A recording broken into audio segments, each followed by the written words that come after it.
குட்டீஸுக்கு ரொம்ப ஹெல்த்தியான dry fruit juice தாங்க செய்ய போகிறோம். வாங்க அது எப்படி செய்யலான்றதை பார்க்கலாம்.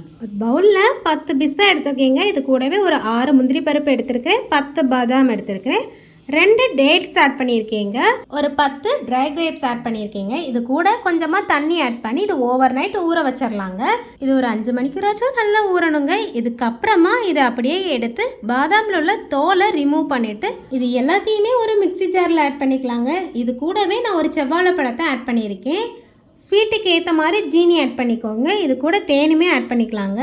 கொஞ்சமாக பால் சேர்த்து இதை நல்லா பிளெண்ட் பண்ணி எடுத்துடலாம். அப்புறம் ரெடியான ட்ரை ஃப்ரூட் ஜூஸை எடுத்து ஒரு கிளாஸில் ஊற்றி சர்வ் பண்ணும்போது ஆல்ரெடி நான் பாதாம் பிசினை ஒரு 8 மணிக்கு ஊற வச்சுருக்கேங்க. அதையுமே இது கூட ஆட் பண்ணி நம்ம ரெடி பண்ணி வச்சிருக்கிற ட்ரை ஃப்ரூட் ஜூஸையுமே சேர்த்து நல்லா மிக்ஸ் பண்ணி குடிச்சு பாருங்கள். டேஸ்ட்டு சூப்பராக இருக்கும். குட்டீஸ்க்கு மார்னிங் பிரேக்ஃபாஸ்ட்டாகவும் இதை கொடுக்கலாங்க. ரொம்பவே ஃபில்லிங்காக இருக்கும். கண்டிப்பாக நீங்கள் உங்கள் வீட்டில் இதை ட்ரை பண்ணி பார்த்துட்டு எப்படி இருக்குது அப்படின்றத கமெண்ட்டில் சொல்லுங்கள்.